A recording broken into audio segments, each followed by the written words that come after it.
Bonjour à tous, bienvenue à notre 6e rencontre sur le thème VIH et allaitement. Au comité des familles, nous sommes quasiment tous les jours témoins des difficultés que certaines mamans rencontrent et parfois de la souffrance qu'elles éprouvent, même encore quelques années plus tard, qu'elles aient allaité ou non.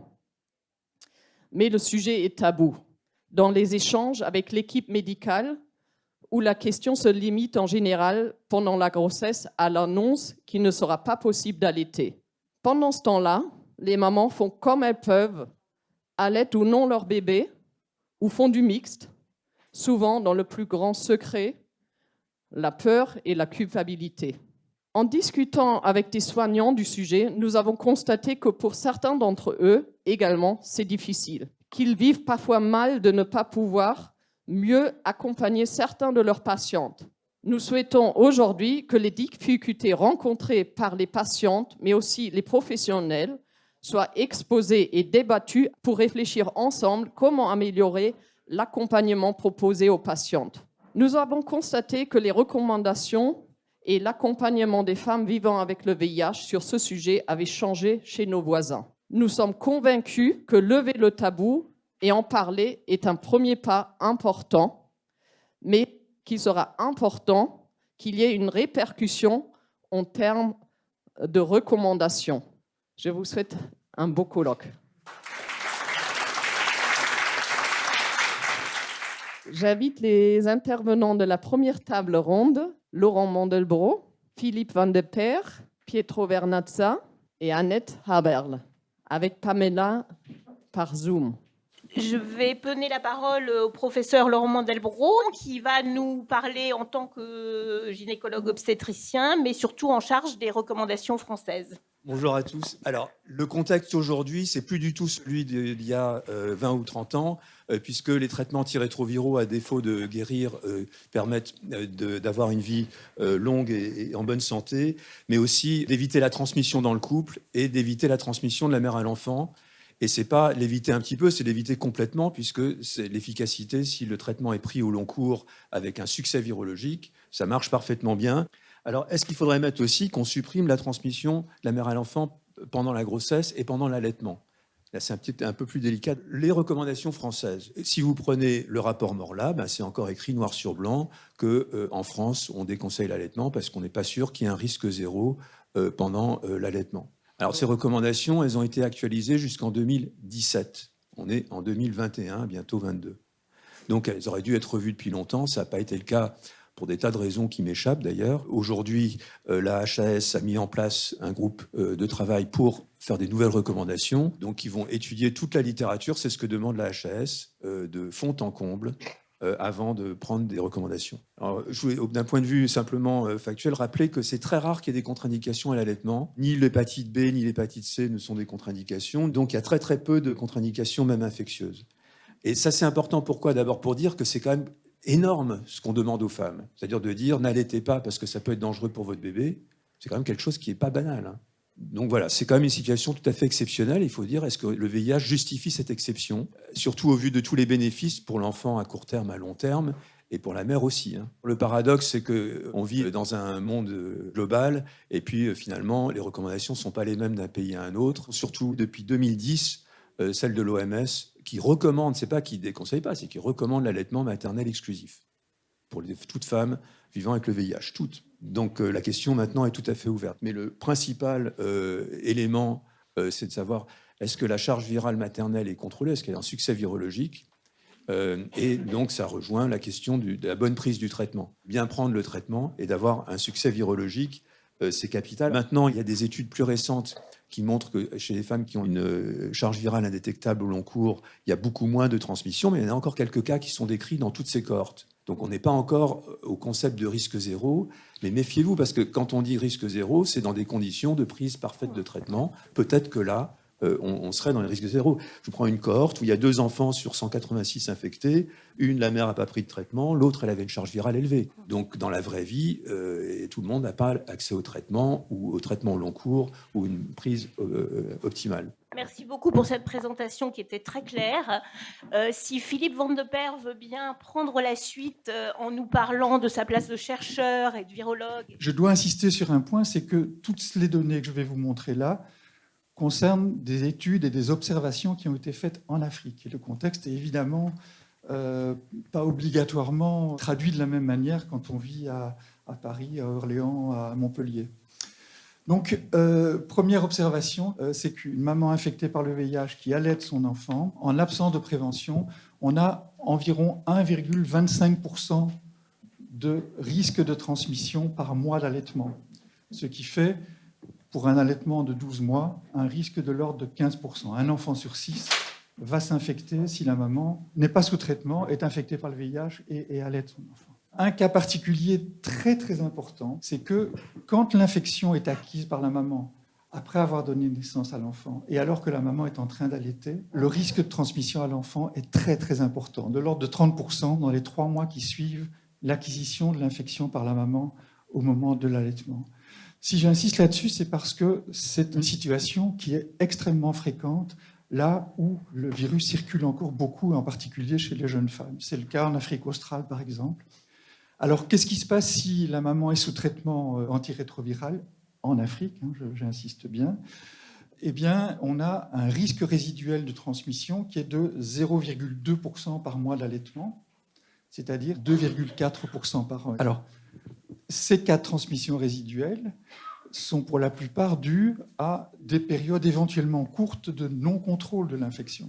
On a comme ça une étude extrêmement intéressante qui a été faite en Afrique du Sud et qui montre que si on fait des mesures de charge virale très répétées, très fréquentes, eh bien on se rend compte que des mamans qui, pendant la grossesse et l'allaitement, donnent l'impression d'être parfaitement sous contrôle, eh bien, il y a malgré tout des périodes relativement courtes de réplication virale et de charge virale qui est au-dessus du seuil de détection et qui sont détectables et qui expliquent en grande partie ce risque résiduel.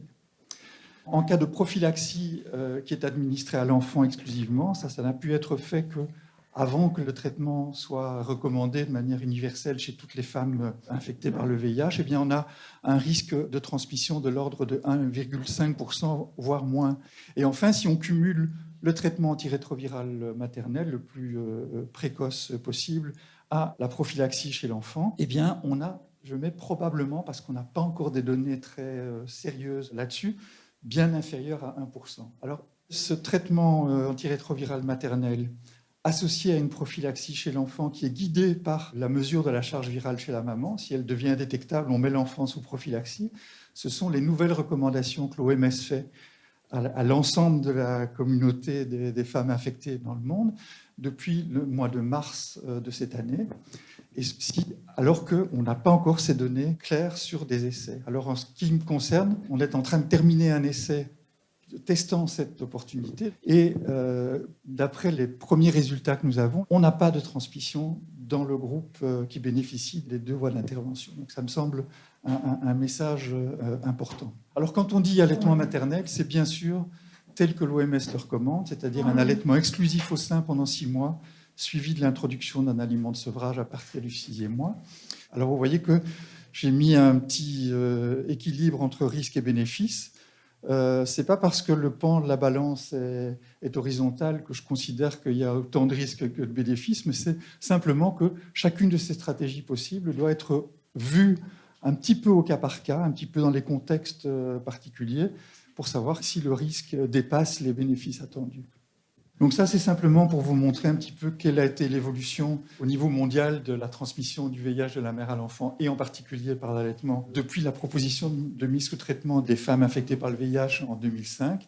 Donc vous voyez qu'on est passé au tout début des années 2000 de près de 400 000 enfants nouvellement infectés chaque année à 160 000 actuellement, et que ceci croise parfaitement la courbe d'accès au traitement, en particulier dans les pays africains. Donc pourquoi est-ce que le traitement maternel n'a pas permis d'éliminer la transmission à l'enfant au jour d'aujourd'hui ? 20% des femmes enceintes en Afrique subsaharienne n'ont pas accès aux soins prénatals, ni accès aux conseils, ni accès aux conditions optimales pour prévenir la transmission. En consultation prénatale, le programme de prévention VIH est souvent incomplètement appliqué. Le traitement antirétroviral est souvent initié trop tardivement pendant la grossesse, quand la découverte de l'infection est faite pendant la grossesse. L'adhésion ou l'observance, comme le disait Laurent tout à l'heure, au traitement est insuffisante, surtout s'il est initié pendant la grossesse. La transmission par l'allaitement peut survenir tardivement. Et puis, comme je vous l'ai dit, le risque est extrêmement élevé en termes de transmission si la maman s'infecte par le VIH après l'accouchement et au moment où elle a initié l'allaitement. Et je vais en rester là. Merci beaucoup. On va partir maintenant en Suisse et je remercie le professeur Pietro Vernazza de nous faire part des recommandations suisses. In Switzerland, we had to discuss whether breastfeeding is really such a risk. And it seems to us there was no documented case where we could see a transmission in a setting where the mother was really fully suppressed. That doesn't mean it doesn't occur, but it might be very rare. So, second point is then that breastfeeding in general, as we heard, is recommended for good reasons. There are many benefits of breastfeeding. And we also have to consider that breastfeeding for a woman might be a very simple way to feed their baby. And it also has an important psychological aspect, which we have just completely ruled out in the past. So breastfeeding is not just something that can be omitted. Nature has developed that with some good benefits in addition. So, of course, we can never rule out something that we do not observe. We see no transmission in the Swiss HIV setting through breastfeeding. It doesn't mean it doesn't occur. But we considered the risk as being very low. Yes, there is a theoretical risk, but we have two questions to go in one or the other way, and we couldn't decide which one is better. We have opposing risks and benefits. So in this situation, we said we need to have a shared decision-making. That is the point where we have to include the mother and explain her why we think the one could be a benefit, the other could be a benefit, and she would have to decide freely what is best for her. So we said to start, we have to have an optimal scenario. We want to make sure that the woman is treated adequately from the beginning of the pregnancy, actually even before pregnancy. And then when you have this scenario, to us, it seems ethically mandatory that the woman is included in this decision.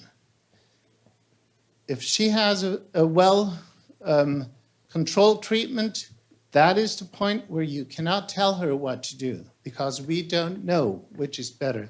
So it's mandatory on ethical grounds to include her in the decision-making process. And then we said we also want to make sure that we do follow up these women, and that's what we do. We also implement stakeholders. We talk to midwives, obstetrical units to inform them about this decision so they support this way of how we talk about breastfeeding in its special situation. And then we also think it's important that you give an uncomplicated support for the mother. So you encourage the mother to get immediately in contact if there is a problem, that you check for unstable adherence. But in general, we saw that adherence in these mothers was not a problem.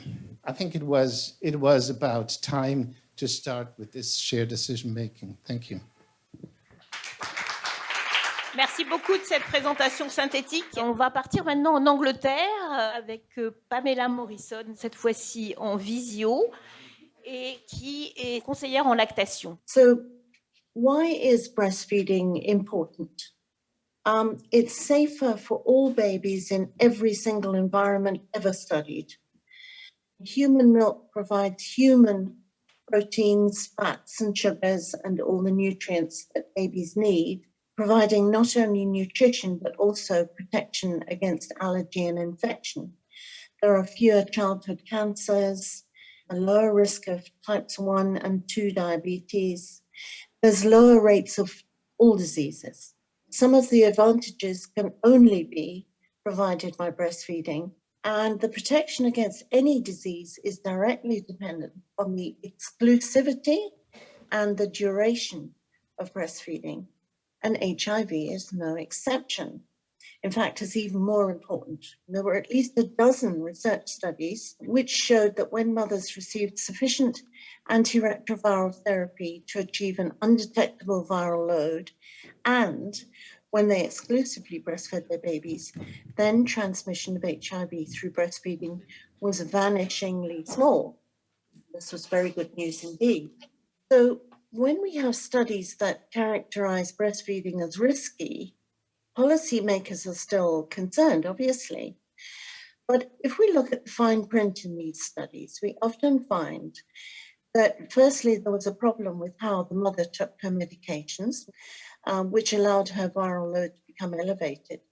Or there was a problem with the definition of breastfeeding, and this is very common. So does undetectable mean untransmissible when it applies to breastfeeding? Professor Vernazza has published compelling research showing that between sexual partners, people who have an undetectable viral load for at least 6 months can be regarded as non-infectious. He's also described to you just now the optimal situation where the mother has an undetectable viral load and she exclusively breastfeeds, and that there have been no documented cases of transmission through breastfeeding. Breastfeeding in the context of HIV is exactly the same as outside the context of HIV, but with more attention to detail. The mother needs excellent anticipatory care and adequate follow-up. And there's only 2 rules: feed the baby and drain the breast to avoid elevated viral levels in the milk. We need to check that the mother is able to take her antiretroviral treatment without interruption. And the baby and the mother should have viral load tests, and the baby's HIV status needs to be checked, usually monthly in the UK. If all else fails, the mother can heat treat her breast milk. It's a very easy method called flash heating, and flash heating inactivates HIV in breast milk. Thank you. Merci beaucoup, Pamela. On va maintenant passer à un autre pays avec le docteur Annette Arberl qui va, en tant qu'infectiologue, nous parler du point de vue de l'Allemagne. So these are the German recommendations on breastfeeding and HIV, and we updated our guidelines last year, September. So like the Swiss, we want to discuss with the mother the pros and cons of breastfeeding in the individual case, and we want to end up with a shared decision in an interdisciplinary setting. So what does it mean? If the woman decides to breastfeed, and she discussed everything with her specialist for the HIV treatment, it's not fair that the obstetrician in the delivery room might ask the question, are you really sure about it? Are you really you want to take this risk? You know, sometimes how we act, it's more the attitude towards breastfeeding with HIV than the knowledge of it. And that makes a big difference. So, but we are pretty clear, again, like the Swiss, if the viral load is above the limit of detection of 50 copies, we strongly advise against breastfeeding. If the woman wants to breastfeed and the viral load is fully suppressed, we do a monthly monitoring of maternal and infant viral load. So monthly blood check in the infants, that's really hard to do. So we are stepping away from our own recommendations right now, and the pediatricians do the infant viral load check every 6 to 8 weeks. So if the viral load is detectable during the breastfeeding period, we stop breastfeeding, or we advise to stop. We also recommend to involve midwives, and mixed feeding not before month 4. And after weaning, the infant viral load should be tested again after 6 weeks to make sure there has not been any transmission. So have there been any breastfeeding cases before we kind of recommended it. The study was called Helen. Helen shows that women already made their own decisions on breastfeeding before we picked it up in our recommendations. And there is a need for standardized monitoring of breastfeeding mothers and infants. We have to offer the maximum of safety. And there is a need for data collection. Like we all have single cases of breastfeeding in the rich countries. We have to collect our data and look at this together. So to sum up, we need an early and open communication on breastfeeding. And the worst case scenario for me is always breastfeeding in secret. We need a woman-centered approach, respecting the autonomy and individual needs of the woman. And we also have to speak a clear language, define and closely review the conditions for breastfeeding. You need a fully suppressed viral load. No doubt about that. And we have to know our data, and there is a need for clinical studies on HIV and breastfeeding in the European setting, and we need them now because the women need the information now. Thank you very much. Merci beaucoup de cette présentation très claire. Je vais inviter les intervenants à me rejoindre pour un temps d'échange. Je peux faire juste un petit commentaire. Je pense qu'on doit bien garder à l'esprit qu'une recommandation de santé publique n'est pas une injonction, et qu'entre la recommandation et la décision, il y a un pas énorme qui doit être franchi. C'est vrai aussi pour la décision individuelle. La recommandation est là, mais la décision de l'appliquer revient évidemment à la femme ou à la famille, comme vous le disiez. Et là, peut-être que nous, en termes d'accompagnement ou de conseillers dans ce domaine-là, on doit être un petit peu plus souple que d'être simplement quelqu'un qui est censé appliquer la recommandation de nos ministères. Et peut-être offrir de manière éclairée, de manière documentée aux mères et aux familles les différentes options qui se présentent, qui devront être validées ou non en fonction de la situation que vit une mère. Laisser le libre choix, c'est absolument important. Oui, merci beaucoup. Effectivement, une recommandation n'est pas une injonction, mais une fois qu'on a dit ça, on est tous à peu près d'accord là-dessus, c'est pas si simple, parce que de la manière dont la recommandation est faite et la posture culturelle des professionnels qui interviennent, ça peut vite se rapprocher d'une injonction dans les faits, en fait. Je voudrais passer la parole à la salle, parce que ça me semble important. Je m'appelle Francesca Bisio, je suis infectiologue. Mes deux questions techniques sont l'exposition des enfants aux ARV, qui a été seulement marginalement touchée par vos exposés, qui, si j'étais VIH positive, serait ma plus grande crainte en allaitant mon enfant.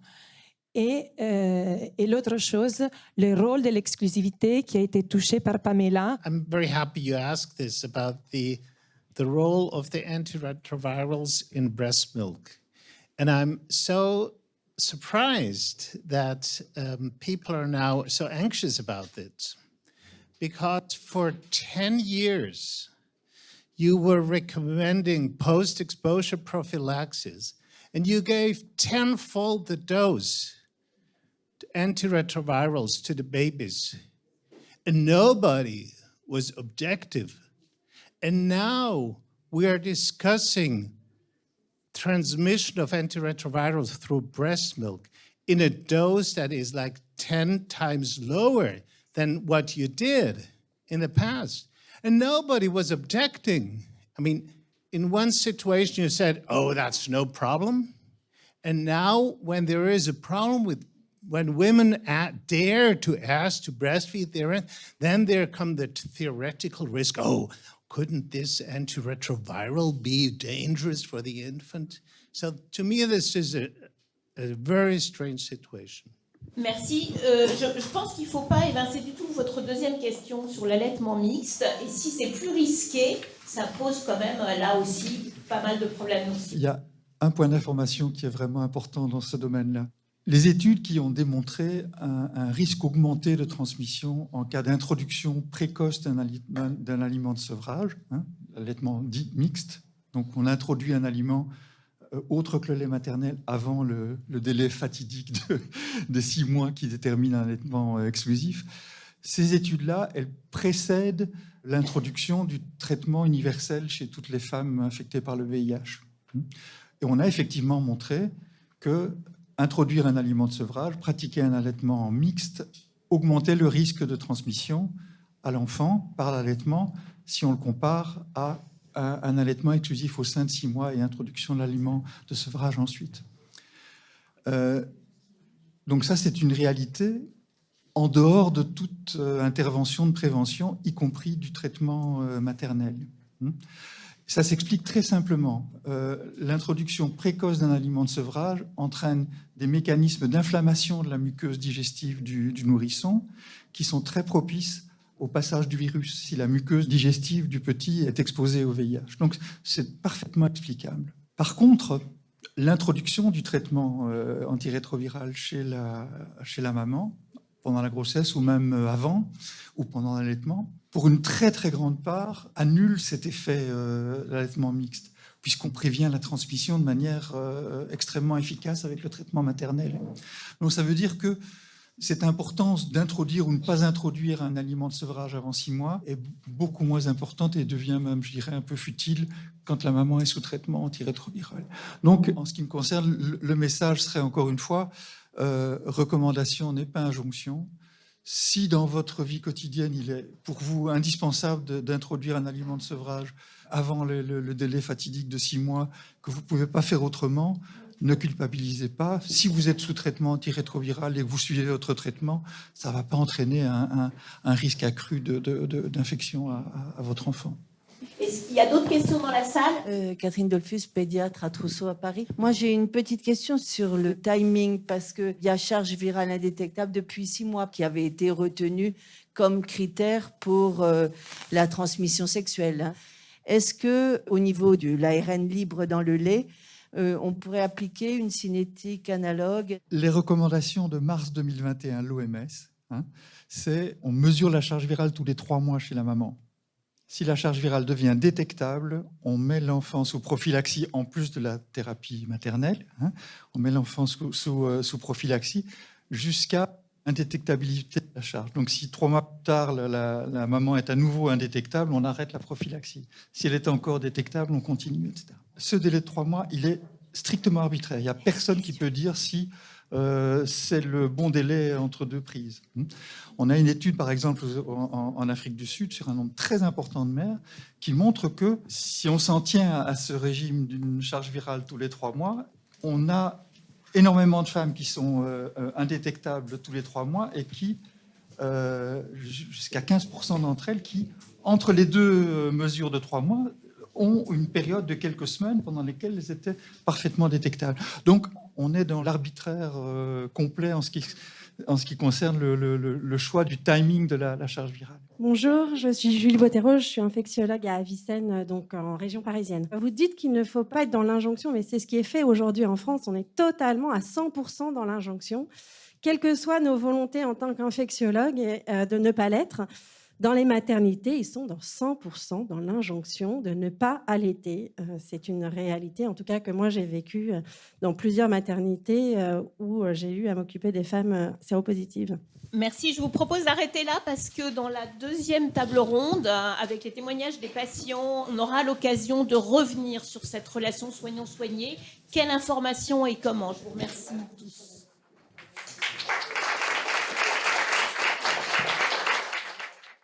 Bonjour à tous, très contente d'être là avec les témoins qui vont parler de la vraie vie.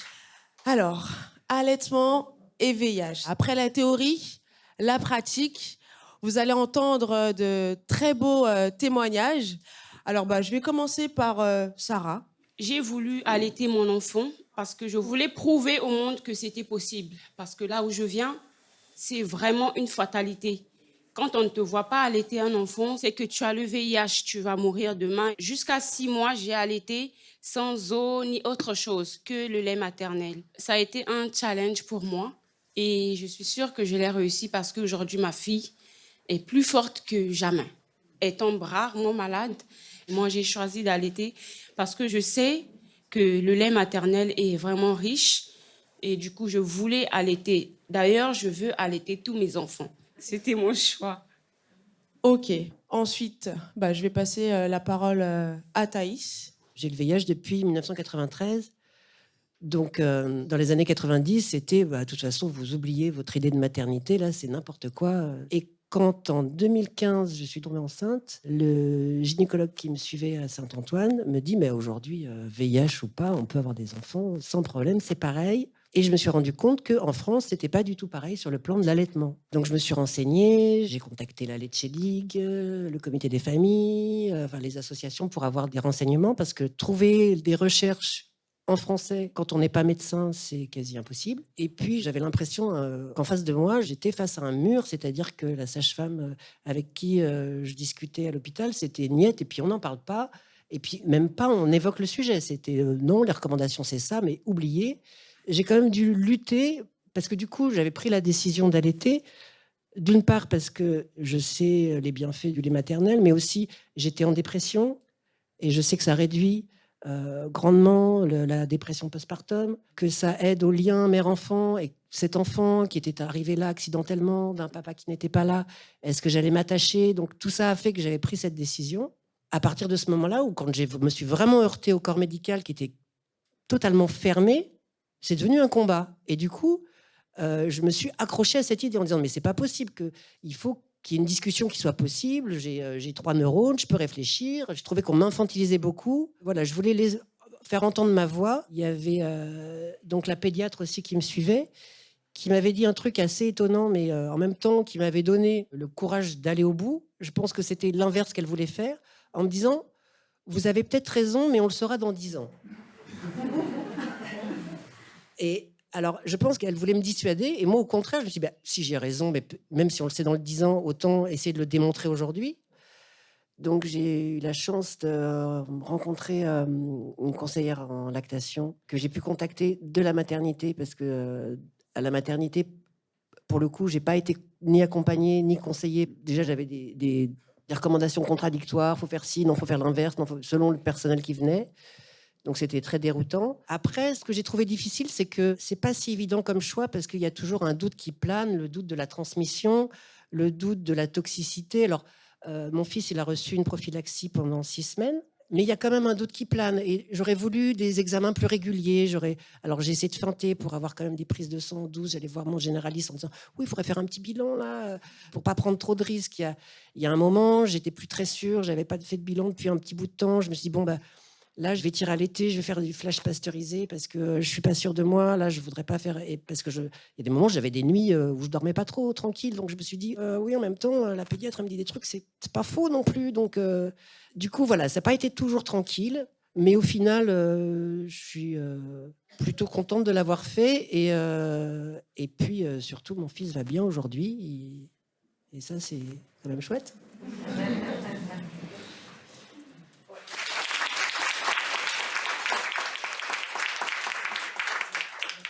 Ouais, peut-être on pense à la même chose. Peut-être. Oui, au départ, moi, quand je suis tombée enceinte, je pensais que j'allais donner le biberon à mon enfant. Et c'était juste après le scandale Lactalis.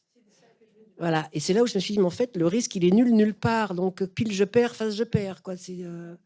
Donc, ça m'a aussi orientée dans mon choix. Peut-être qu'aujourd'hui, le choix ne serait pas le même. Et peut-être qu'aujourd'hui, si j'étais enceinte aujourd'hui, je déciderais de ne pas allaiter. J'en sais rien. Mais je sais que ça a beaucoup pesé dans le choix que j'ai fait à ce moment-là. Merci pour ce partage d'expérience. Je vais maintenant passer la parole à Manu. Bon, Manu, je ne vais pas te demander si tu as allaité. C'est évident que non. Mais tu as été en fait avec 2 femmes séropositives. Qu'est-ce qui s'est passé du coup pour les enfants, allaitement ou pas? Bonjour, moi c'est Emmanuel. Je suis moi-même séropositif depuis septembre 2000. J'ai 4 enfants. Donc en 2005, le premier, le médecin, il ne s'est même pas posé la question, VIH, pas d'allaitement. C'était clair, net. Et même chose pour la petite fille en 2010.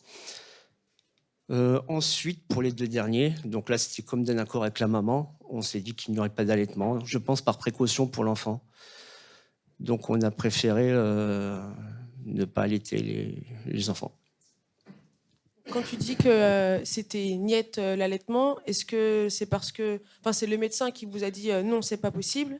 Il y a eu une discussion. En fait, ils nous ont dit vous pouvez le faire, Mais si vous le faites, c'est à vos risques et périls. Si tu avais eu la possibilité d'avoir eu des informations sur l'allaitement, qu'on t'aurait dit il y a des bénéfices pour l'allaitement, mais il y a quand même un petit risque, est-ce que ça aurait changé votre position ou pas du tout? Vous vous êtes dit que ne pas allaiter, c'était mieux pour éviter le risque VIH? On n'aurait pas pris le risque. Ouais. Non, non. Même si le risque était minime, on ne l'aurait pas fait.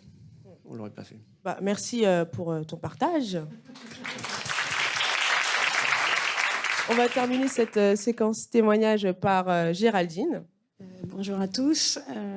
Je suis séropositive depuis 30 ans. Au départ, il n'était pas question d'envisager une grossesse. Et puis, au bout d'un certain temps, j'avais une relation régulière. On est arrivé à parler avec Gilles Pialou de la grossesse, qui m'a dit que ça pouvait être envisagé à condition d'avoir un traitement réellement adapté et d'avoir une charge virale indétectable. Et allaitement, c'était pas question, hein, puisque c'était les recommandations. Et puis, 15 jours avant la date prévue de l'accouchement, j'ai rencontré une jeune femme enceinte qui était conseillère en allaitement et qui me dit « Ah, ben, c'est génial, tu vas allaiter ». Ben, je lui dis « Non, j'ai des contre-indications ». Elle me dit « Mais non, les contre-indications, c'est n'importe quoi. Il faut vraiment approfondir les sujets. Il n'y a que des cas tellement exceptionnels. » Elle était loin de se douter que je faisais partie de ces cas exceptionnels. Dans la nuit, elle m'avait quand même envoyé un mail avec tous les bienfaits de l'allaitement. J'avais eu de la documentation, c'était une acharnée.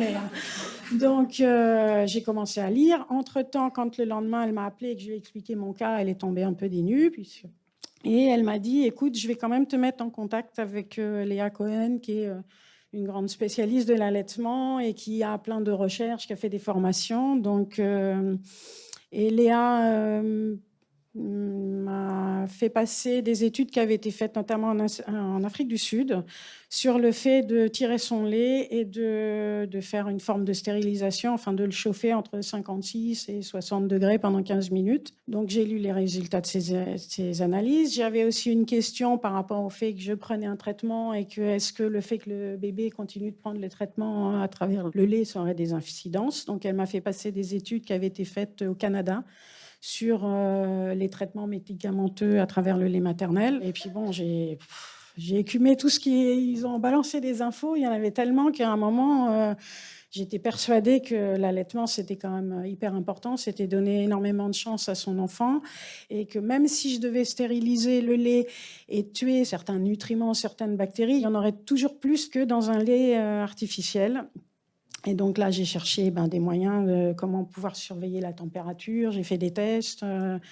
Elles m'ont recommandé l'achat d'un tire-lait électrique, double pompage, enfin, pour vraiment être au top. Donc, j'ai fait une consultation à la maternité et je suis arrivée avec un dossier avec toutes les recherches, ce que j'avais envie de faire. Donc là, je suis tombée sur une première sage-femme qui m'a dit « C'est génial d'oser » parce qu'effectivement, ils ont vu que j'étais extrêmement documentée et ils m'ont dit c'est grâce à des personnes comme vous que la recherche peut avancer et qu'on peut encourager des femmes à allaiter.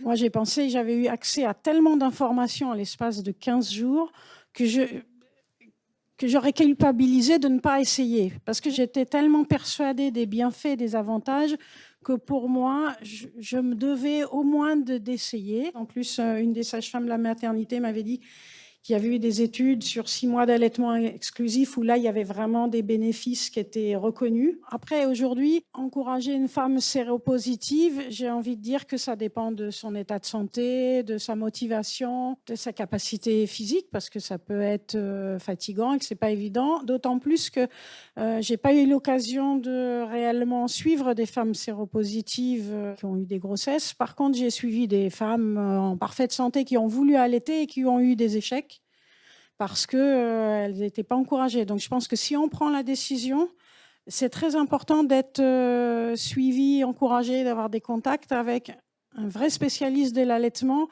qui va pouvoir encourager les femmes, leur donner des réponses dès qu'elles auront des inquiétudes ou des questions, parce que malheureusement, les sages-femmes sont pas suffisamment formées. Même si certaines font une formation sur l'allaitement, elles n'ont pas forcément toutes les connaissances des personnes comme la Leche League qui connaissent tous les cas particuliers, des problèmes de langue chez l'enfant, enfin plein de choses qui font que l'enfant peut manquer de lait et que c'est pas facile de trouver la solution. Je me permets juste de dire que moi, pendant ma grossesse, J'ai téléphoné à Géraldine parce que je cherchais des informations et que du coup, je me suis dit, il y a une femme qui l'a fait. Son fils, il a 11 ans, il va bien. Elle a été quelque part une inspiration pour moi. Elle m'a fait voir qu'il y avait quelque chose de possible. Donc voilà. Et toi, Sarah, est-ce que tu avais pu partager ton expérience avec d'autres mamans séropositives ou tu te sentais un peu seule? Avant de connaître le comité de famille, j'étais dans une association que je tais le nom. Là-bas, il y a aussi des femmes séropositives qui ne veulent catégoriquement pas allaiter. Et moi, j'essayais de leur partager mon expérience. Je leur disais que c'est possible d'en parler avec leur médecin et tout, mais elles ne voulaient pas. Et quand j'essayais de parler à la responsable, lui expliquer mon expérience, qu'elle le dise aux femmes, elle me ramenait à une raison comme quoi l'allaitement, c'est catégoriquement interdit. Il ne faut pas dire des mensonges. Elle ne voulait rien savoir. Mais sinon, quand je voyais quelqu'un qui a besoin d'écouter mon histoire, je lui en parlais et elle se disait, oui, si un jour j'essaie d'avoir un autre enfant, j'essaierai de poser des questions à mon médecin. Je dis oui, si tu veux allaiter, c'est le mieux à faire. Voilà.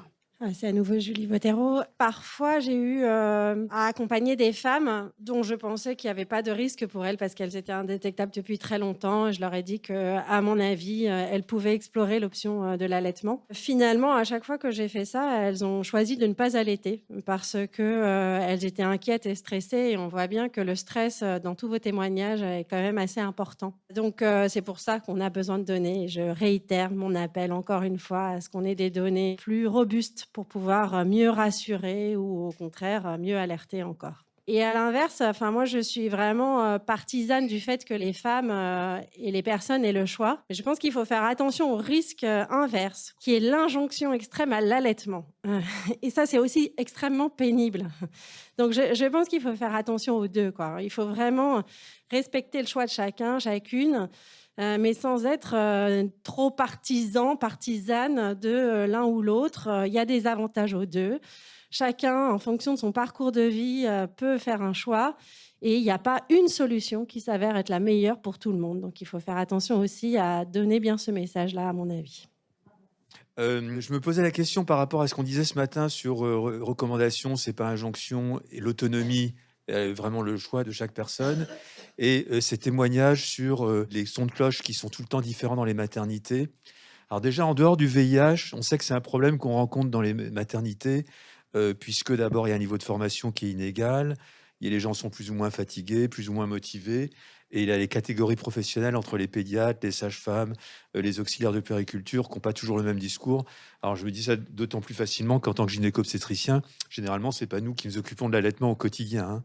Mais toutes les personnes qui s'en occupent n'ont pas forcément exactement le même discours. Donc, j'étais en train de me dire que tout compte fait, dans un domaine comme celui-là, il va falloir qu'on ait vraiment des recommandations assez fortes, une sorte de guide, pour ne pas renvoyer chacun à je vais me renseigner, et puis je vais tomber sur quelqu'un qui n'est pas au courant des recommandations qui ont peut-être évolué, qui ne va pas me donner les bons conseils, etc. Tout ça, je veux dire, ça ne va pas s'improviser. Et donc, il va falloir quand même qu'on donne un guide.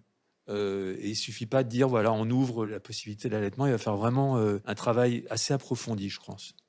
Oui, j'avais une question sur l'observance parce que ce matin, on a vu à quel point, évidemment, c'est important que la maman reste observante pendant la période de l'allaitement.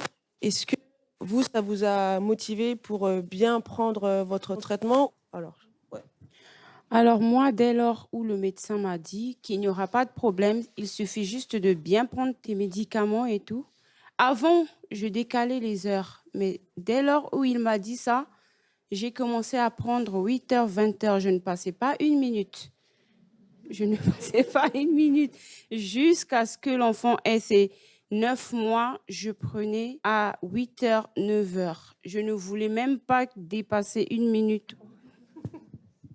Et pour vous? Pour moi, c'était important de respecter les règles. Je m'étais donné quand même beaucoup de mal pour mettre tout en place. Donc, ça me semblait évident de continuer le traitement pendant toute la période d'allaitement. Alors moi, j'ai toujours été très observante. Donc ça n'a pas changé grand-chose. Pareil, toujours respecter les horaires, jamais d'oubli, toujours à l'heure fixe. Donc, Lise Selleret, je suis gynécologue à la maternité de Tenon dans le 20e. Et donc, moi, je trouve qu'on a beaucoup de chance aujourd'hui parce qu'on n'a que des patients idéaux qui prennent hyper bien leur traitement. Donc, je suis un peu obligée de rappeler, puisqu'on a dit qu'on était dans la vraie vie. Moi, ma vraie vie en ce moment, c'est que j'ai une patiente à 28 000 copies et une autre à 2 000 qui me disent qu'elles ont bien pris leur traitement. Donc, voilà. C'est ça aussi la vie de l'autre côté. C'est-à-dire que vous nous voyez peut-être comme des persécutants. On peut persécuter en disant c'est vraiment pas raisonnable. Nous, on a beaucoup de femmes qui sont seules, quoi. Il y a l'isolement, on va dire. Vous allez être toute seule pour vous lever 10 fois la nuit. Il va falloir prendre vos traitements à heure fixe, etc. Ça rajoute des choses supplémentaires. Sur des dames qui ont déjà eu des bébés, qui ont allaité par exemple en Afrique, il nous arrivait plus facilement de se dire oui, ça va être quelque chose qui va rouler. Avec un soutien normal, elle va aller très bien. Mais pour des dames dont c'est le premier bébé ou la première allaitement, c'est vrai que ça nous met, nous aussi, en difficulté parce qu'on a quand même aussi beaucoup de patientes qui n'ont même pas d'hébergement pour quand elles vont sortir de la maternité. Elles sortent au 115. Voilà, c'est des choses supplémentaires. Alors que finalement, trouver du lait avec les assistantes sociales, ça ne nous est pas difficile. Alors que d'organiser après, de se dire, oui, je pense qu'on n'a pas fait de se dire, ces dames-là, on les voyait tous les mois comme pendant la grossesse. Moi, j'ai une dame à qui j'ai dit, oui, mais alors à ce moment-là, on continue les prises de sang tous les mois. Elle me dit, oh non, quand même pas. Je me dis, si, peut-être quand même. Donc voilà, c'était mon témoignage à moi. Oui, mais j'aurais bien aimé qu'on me le propose. Parce que c'est mon propre cas personnel. Je sais que moi, à 42 copies, c'était quand j'ai fait un blip pendant la grossesse, c'était à ce moment-là hors de question que j'allaite. Mais donc à 28 000 copies, je n'imagine même pas. Mais par contre, en tant que maman solo, moi, ça a été plutôt plus simple de ne pas avoir à faire de la vaisselle, de biberon, et d'allaiter directement. Pour moi, l'allaitement, c'était plutôt une facilité. Alors, je ne parle pas de l'intendance du tir-allaitement, ça, c'est encore autre chose. Après, le nombre de copies, c'est pas donné non plus à toutes les femmes qui ont le VIH d'allaiter. C'est-à-dire qu'il faut quand même que les conditions soient respectées et que l'observance soit là. Parce que moi, j'ai une amie, elle me dit qu'elle prend ses médicaments, mais je sais très bien qu'elle est persuadée que sa tisane aux fleurs va la guérir. Donc, c'est... Et moi également, une réaction très courte à l'intervention d'Élise qui nous ramène à la vraie vie, mais aussi au type de soutien qu'on peut offrir en France. Et la carence de formation du personnel de santé, des personnes spécialisées, c'est plus facile de proposer du biberon et des boîtes de lait plutôt qu'un vrai soutien à l'allaitement. Et juste un tout petit commentaire suite à vos propos. Effectivement, à 28 000 copies, même pas, on imagine. Donc, je pense là, tout le monde est d'accord.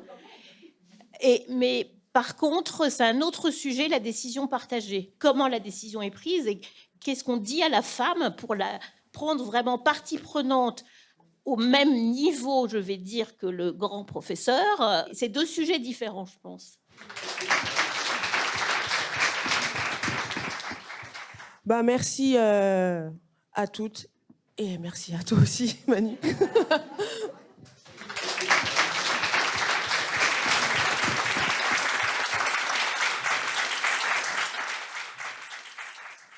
Après la parole des experts, la parole des personnes concernées, maintenant la parole des personnes qui accompagnent les femmes en position d'allaiter. Je vais laisser tout de suite la parole à Tiffaine.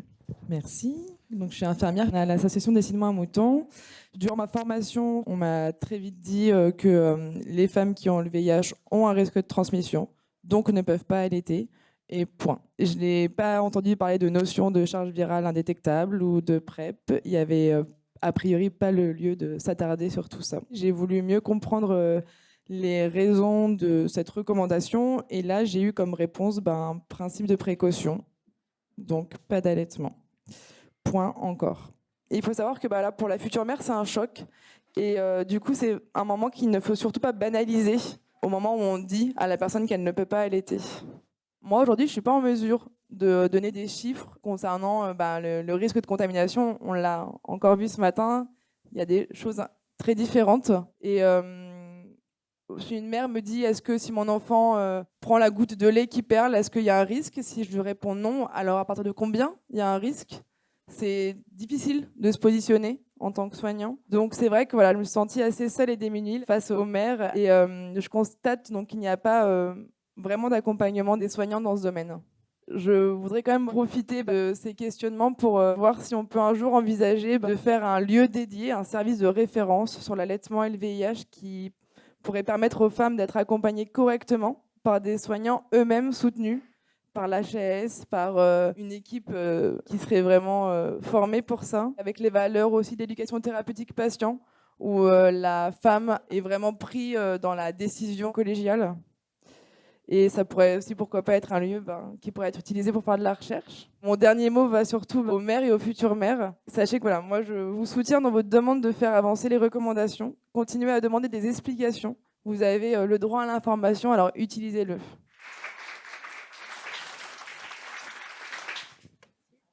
J'ai, moi, vu des paradigmes comme ça changer. C'est-à-dire qu'au départ, quand même, une femme VIH ne pouvait pas avoir d'enfants. C'était interdit.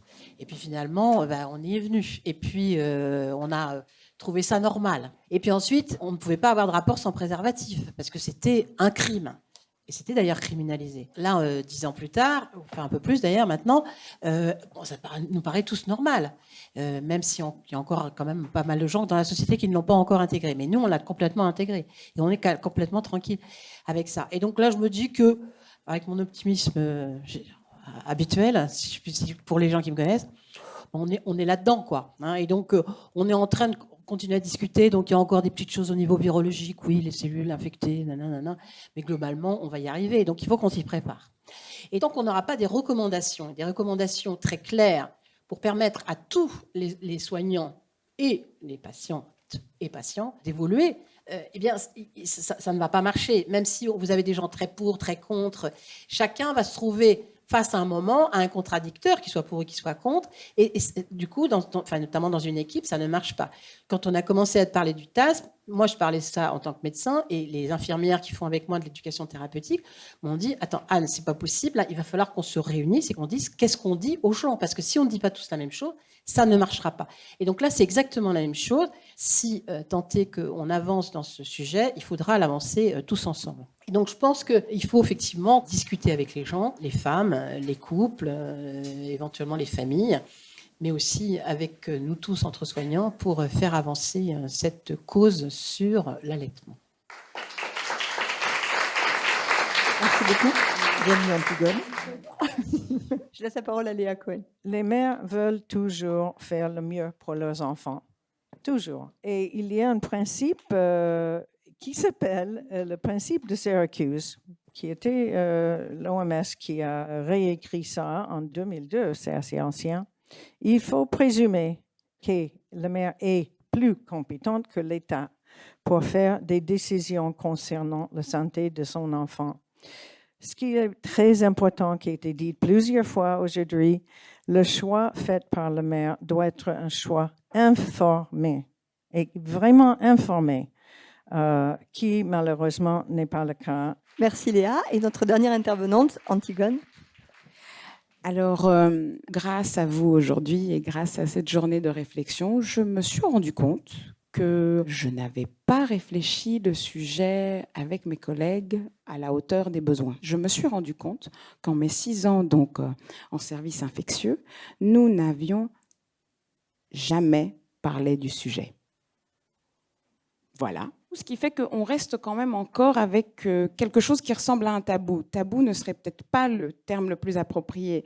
Et pourtant, il y a beaucoup de similitudes. La forme d'interdit, quand même. Il y a un non-dit et il y a un silence. Et donc, finalement, je me demande, est-ce qu'il ne serait pas un peu stérile et négatif, en fait, ce silence? Et malgré le fait qu'on ait dit que donc, ce n'était pas recommandé, on savait qu'il y avait quand même une minorité conséquente qui continuait à allaiter. Et on a des modèles qui nous permettent de faire avec des situations qu'on ne souhaiterait pas, mais qui sont présentes.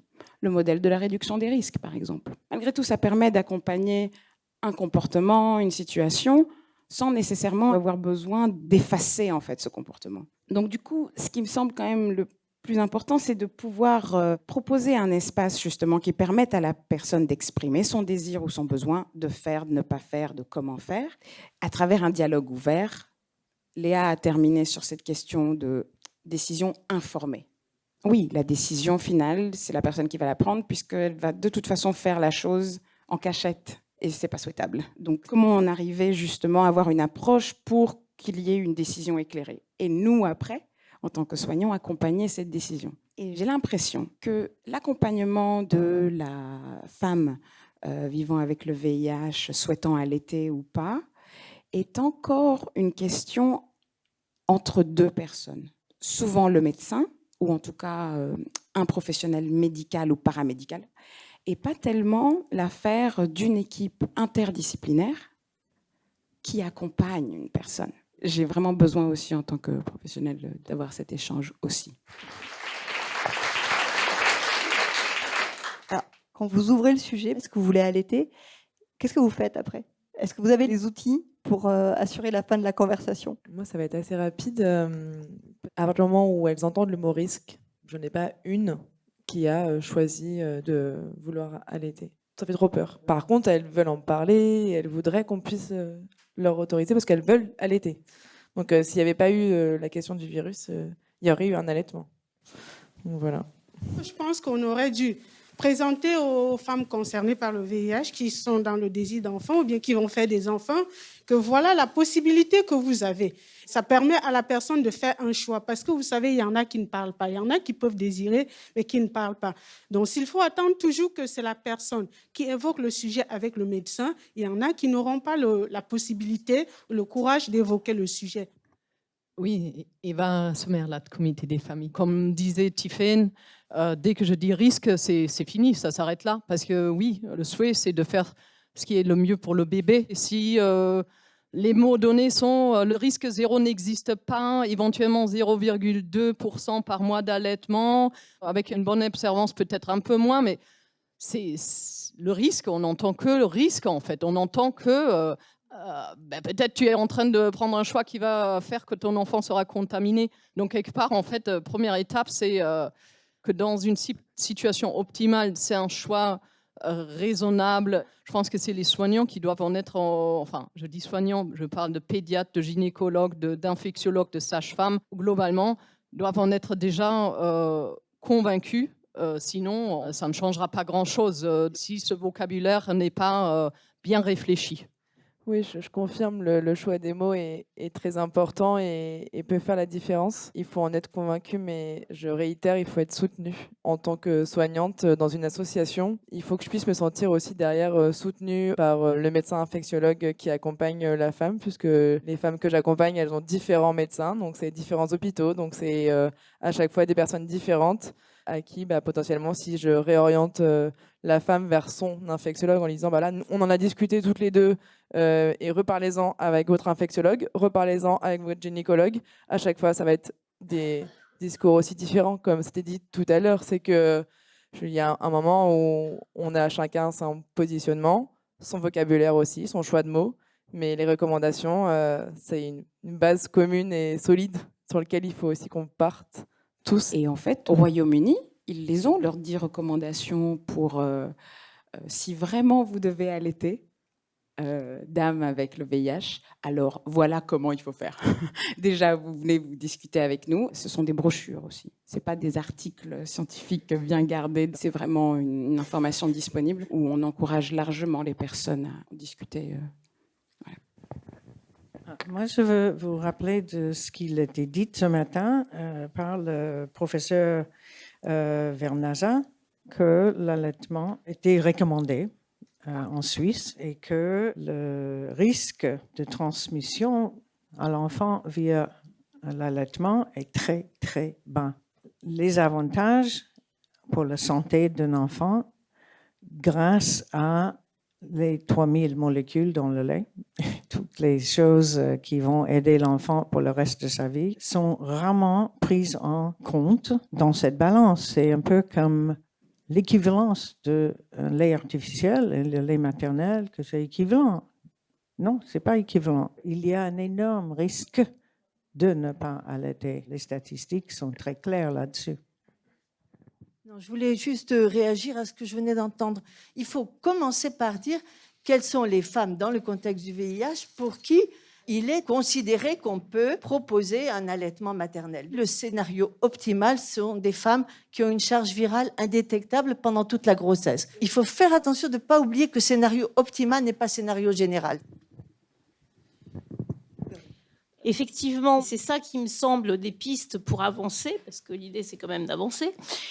C'était que le fait de justement avoir une discussion plus ouverte et sortir de ce tabou, et c'était, je pense, avec le comité des familles et Eva, le fait d'en parler, moi je me réjouis vraiment de cette journée, parce que ça, c'est vraiment une avancée. Une fois que c'est possible d'en parler, on peut avancer.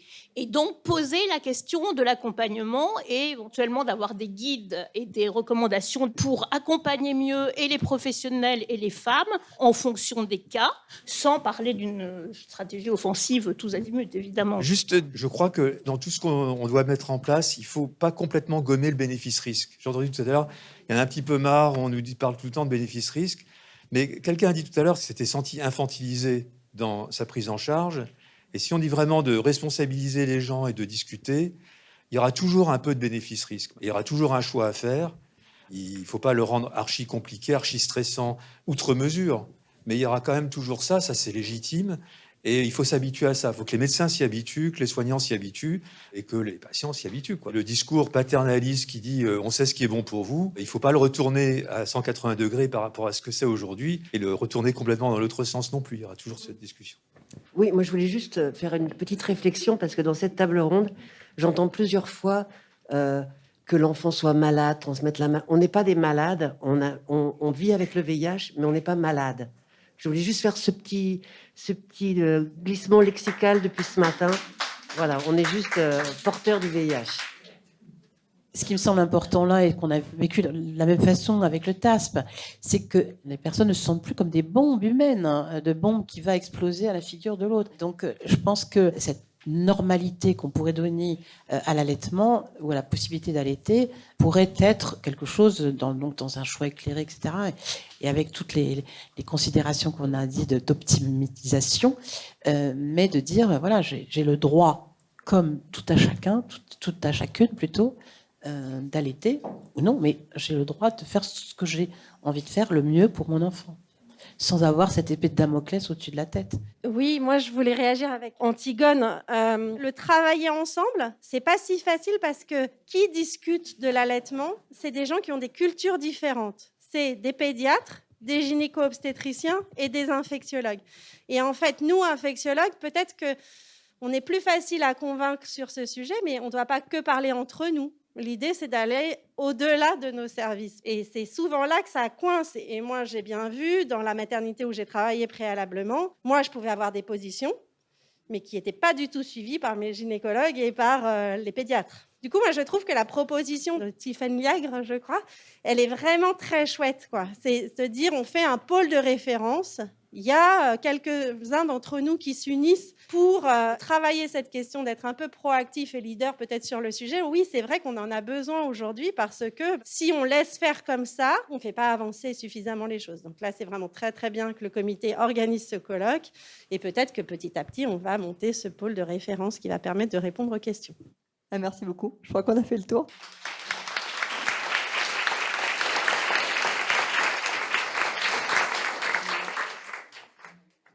Il y aurait encore beaucoup à dire, mais il est déjà l'heure de clôturer cette fructueuse journée.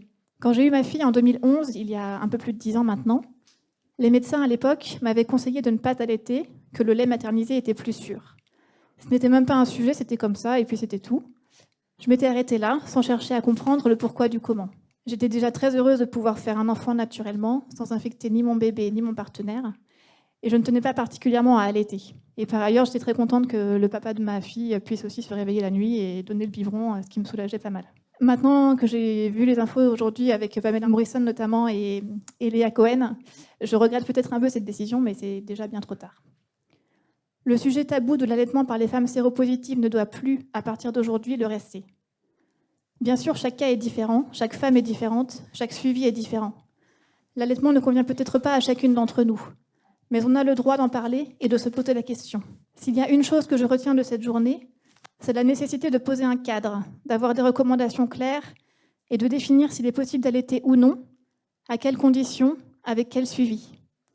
Il faut du dialogue, de l'écoute et de la construction pour définir et co-construire le projet maternel des femmes concernées par le VIH qui souhaitent allaiter.